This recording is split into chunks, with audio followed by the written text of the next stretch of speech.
Iran अब America को उसी की जंगी चाल में हराने की कोशिश में जुट गया है।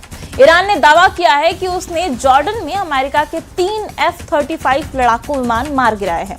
इसके अलावा मिस्र के बंदरगाह पर अमेरिकी गैस टैंकर पर ईरान के इशारे पर हमला किया गया है।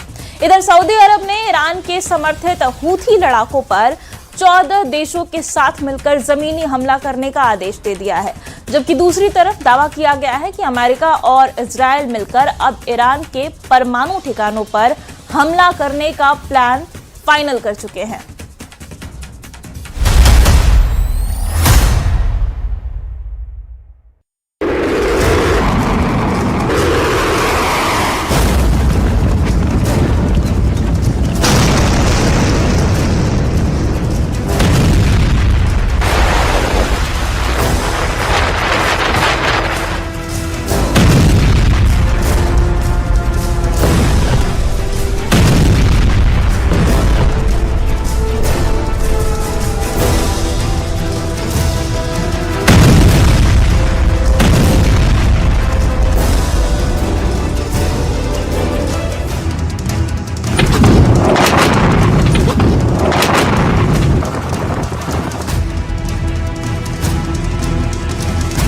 तबाह किए 3 F-35 जेट, ईरानी दावे से ट्रंप के उड़े होश।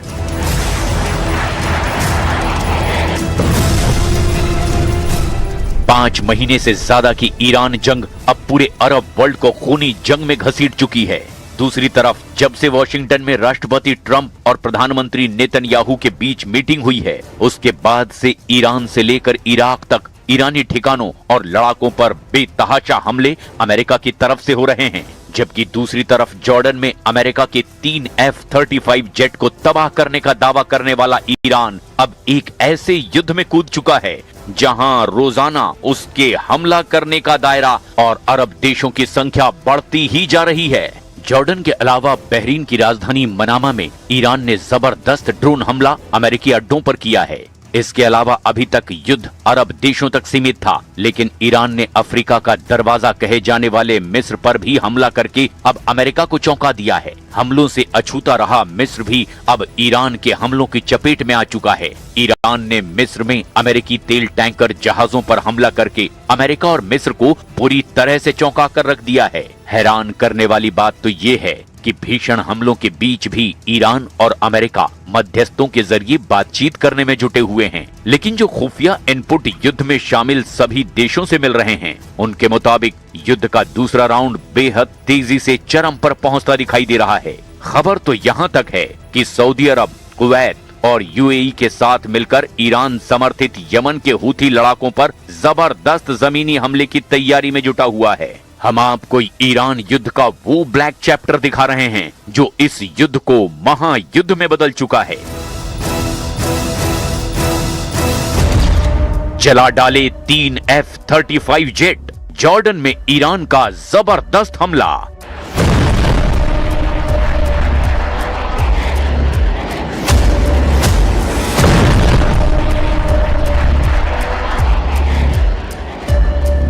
पश्चिम एशिया की जमीन पर महायुद्ध अब अपनी सबसे खौफनाक सीमा को लांघ चुका है। हवा में गरजते F-35 लड़ाकू विमान, आसमान को चीरती बैलिस्टिक मिसाइलें और समंदर की लहरों पर मंडराते सुसाइडल ड्रोन पिछले 24 घंटों में युद्ध का दायरा इराक से लेकर मिस्र के मुहाने तक फैल चुका है।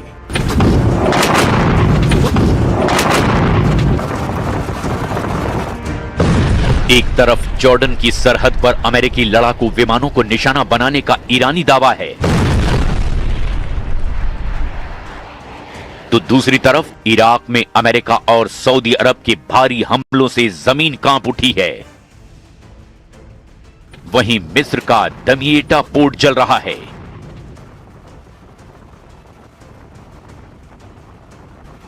और सऊदी अरब ने हूथी विद्रोहियों के खिलाफ अपनी सैन्य ताकत का अब तक का सबसे बड़ा मोर्चा खोल दिया है। पहले आप ये जान लीजिए कि अमेरिका के F-35 जेट को तबाह करने को लेकर ईरान ने दावा क्या किया है और अमेरिका ने इस खबर पर क्या बयान दिया है। कहानी की शुरुआत होती है जॉर्डन की हवाई सीमा से। पिछले 24 घंटों में ईरान के रिवोल्यूशनरी गार्ड्स यानी IRGC ने जॉर्डन में अमेरिकी सैन्य ठिकानों पर बैलिस्टिक मिसाइलों और ड्रोन से भीषण बौछार कर दी है। 30 जुलाई 2026 को ईरानी स्टेट मीडिया और IRGC कमांड ने बड़ा दावा करते हुए कहा कि जॉर्डन के ऊपर अमेरिका के 3 सबसे अत्याधुनिक F-35 स्टील्थ फाइटर जेट्स को मार गिराया गया। ईरान का दावा है कि उसके नए मिसाइल डिफेंस नेटवर्क ने अमेरिकी एयर सुप्रीमेसी को चकनाचूर कर दिया है।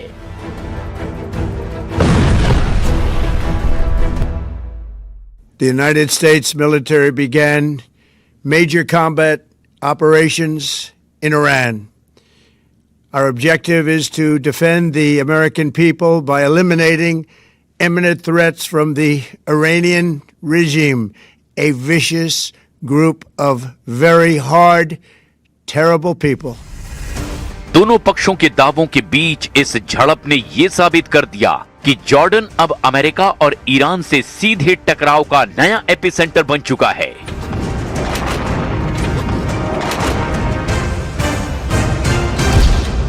मिस्र के दमियटा पोर्ट पर हमला, अफ्रीका के दरवाजे पर ईरानी गदर।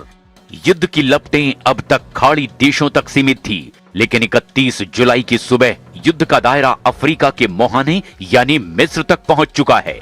मिस्र के भूमिगत सागरीय रणनीतिक बंदरगाह दमियटा पोर्ट पर खड़े एक अमेरिकी संचालित गैस स्टोरेज शिप पर रहस्यमय ड्रोन हमला हुआ है। हमले के बाद बंदरगाह पर हड़कंप मच गया और गैस टैंकर में भीषण आग लग गई।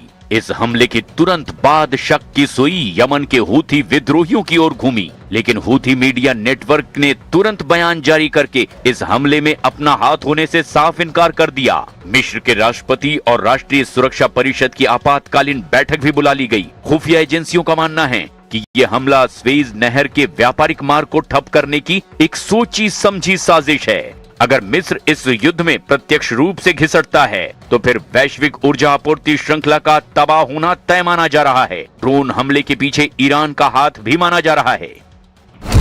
इराक में अमेरिका और सऊदी अरब का हमला, हूथी पर जमीनी हमले की तैयारी।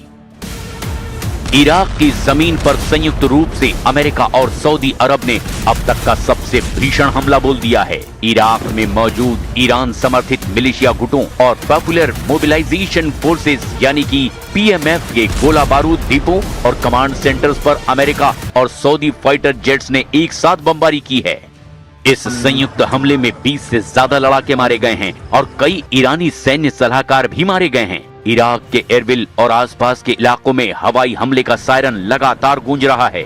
उधर दूसरी तरफ सऊदी अरब ने यमन के हूथी विद्रोहियों के खिलाफ एक बड़े और निर्णायक सैन्य अभियान की तैयारी पूरी कर ली है।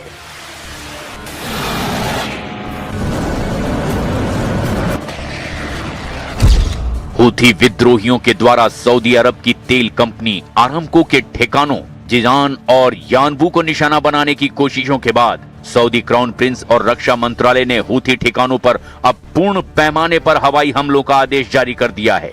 सऊदी अरब अब केवल रक्षात्मक नहीं बल्कि आक्रामक रणनीति के तहत लाल सागर और बाब अल मंदेब में हूथी विद्रोहियों के सभी मिसाइल लॉन्च पैड्स को खत्म करने की तैयारी में है। खुफिया और यमनी सैन्य सूत्रों के मुताबिक पूर्वी यमन में तैनात सऊदी बलों को वहां से हटाकर लाल सागर तट और यमन सऊदी सीमावर्ती क्षेत्रों में फिर से तैनात किया जा रहा है। सैन्य विशेषज्ञों का मानना है कि ये फेरबदल एक बड़े ग्राउंड ऑपरेशन से ठीक पहले की जाने वाली व्यूह रचना है। जमीनी हमले की रणनीति के साथ साथ सऊदी अरब ने एक बड़ा कूटनीतिक और समुद्री मोर्चा भी खोला है। सऊदी रक्षा मंत्रालय ने 14 देशों जिसमें कि मिस्र, UAE, Bahrain, Kuwait, Jordan, Pakistan, Sudan, Djibouti और सोमालिया जैसे देश शामिल हैं, उनके साथ मिलकर के लाल सागर और बाब अल मंदेब में सुरक्षा का नया बहुराष्ट्रीय ढांचा तैयार किया है। अमेरिकी और यूरोपीय सहयोग, रियाद ने अमेरिका और यूरोपीय देशों से भी इस नौसैनिक गठबंधन को हवाई और खुफिया सर्विलांस सहायता देने का आग्रह किया है। The regime's conventional ballistic missile program was growing rapidly and dramatically and this posed a very clear, colossal threat to America and our forces stationed overseas. The regime already had missiles capable of hitting Europe and our bases, both local and overseas, and would soon have had missiles capable of reaching our beautiful America. अगर Saudi अरब Yemen में बड़े पैमाने पर जमीनी सेना उतारता है तो ईरान अपने दूसरे क्षेत्रीय नेटवर्क और मिसाइल तंत्र के जरिए इस संघर्ष को और भड़का सकता है, जिससे पूरी खाड़ी क्षेत्र की अर्थव्यवस्था और तेल उत्पादन पर बेहद गंभीर असर पड़ सकता है।